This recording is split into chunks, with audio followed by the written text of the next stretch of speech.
Hello friends, বাংলার বাড়ি প্রকল্প নিয়ে মুখ্যমন্ত্রী মমতা বন্দ্যোপাধ্যায়ের নতুন ঘোষণা। চলতি মাসে আগামী 28শে জানুয়ারি সিঙ্গুরের জনসভা থেকে মুখ্যমন্ত্রী মমতা বন্দ্যোপাধ্যায় বাংলার বাড়ি প্রকল্পের প্রথম কিস্তির 60,000 টাকা ছাড়ার ঘোষণা করেছেন এবং সেই অনুপাতেই কিন্তু প্রত্যেকটি জেলায় জেলায় বাংলার বাড়ি প্রকল্পের টাকা কিন্তু পাঠানো হচ্ছে এবং খুব দ্রুত সেই টাকা প্রক্রিয়া শেষ করার কথা ঘোষণা করেছেন রাজ্যের মুখ্যমন্ত্রী মমতা বন্দ্যোপাধ্যায়।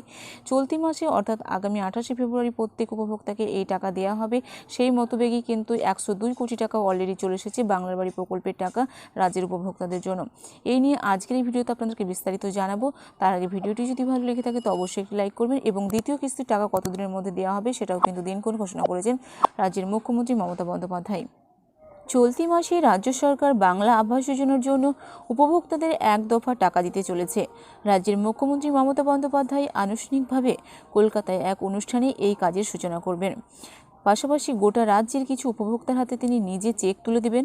তার আগেই অবশ্য জেলাগুলোতে বরাদ্দ পাঠিয়ে দেওয়া শুরু করেছে রাজ্য সরকার ইতিমধ্যেই, যাতে করে মুখ্যমন্ত্রী ঘোষণার পরেই উপভোক্তাদের অ্যাকাউন্টে সরাসরি টাকা পাঠিয়ে দেওয়া যায়। কোচবিহারে 102 কোটি টাকারও বেশি বরাদ্দ জেলা পরিষদে পাঠানো হয়েছে। এছাড়াও কোচবিহার জেলা পরিষদের additional executive officer Somen Dutta বলেন, সব মিলিয়ে জেলার 1,86,000 উপভোক্তা বাংলার বাড়ি প্রকল্পে বরাদ্দ পাবেন। তার মধ্যে 1,67,000 উপভোক্তার বরাদ্দ চলে এসেছে। মুখ্যমন্ত্রীর ঘোষণার পরেই উপভোক্তাদের অ্যাকাউন্টে টাকা চলে যাবে। প্রত্যেক উপভোক্তাকে 1,20,000 টাকার মধ্যে প্রথম কিস্তি 60,000 টাকা করে দেওয়া হবে। আর এর কিছুদিনের মধ্যেই রাজ্যের বিধানসভা নির্বাচনের দিনক্ষণ ঘোষণা হবে।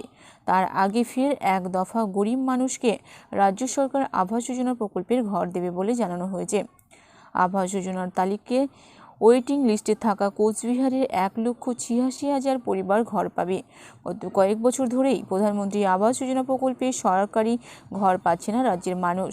তবে 2024 সালে রাজ্য সরকার নিজেই এই রাজ্যের বাসিন্দাদের আবাস যোজনা ঘর দেওয়ার সিদ্ধান্ত নেয়। গত বছর 1,13,000 পরিবারকে 1,20,000 টাকা করে রাজ্য সরকার দিয়েছে। ভোটের আগে মানুষের মন জয়ে নতুন করে আবার বরাদ্দ দেওয়ার প্রতিক্রিয়া শুরু করেছে ইতিমধ্যে রাজ্য সরকার।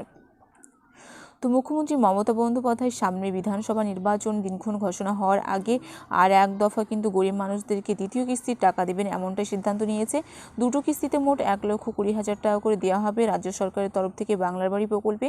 তো প্রথম কিস্তির টাকা কিন্তু কোচবিহারে 102 কোটি টাকা ইতিমধ্যে চলে এসেছে এবং যেখানে 1,86,000 উপভোক্তার বাড়ি বানানোর কথা, সেখানে 1,67,000 উপভোক্তার কিন্তু টাকা অলরেডি চলে এসেছে। এইভাবে প্রত্যেকটি জেলায় কিন্তু বরাদ্দ পাঠানো হচ্ছে। প্রধানমন্ত্রী আবাস যোজনা অর্থাৎ বাংলার বাড়ি প্রকল্পের টাকা আগামী 28শে জানুয়ারি কিন্তু এই টাকা কিন্তু ক্রেডিট করার কথা মুখ্যমন্ত্রী সিঙ্গুর সভা থেকে ঘোষণা করবেন।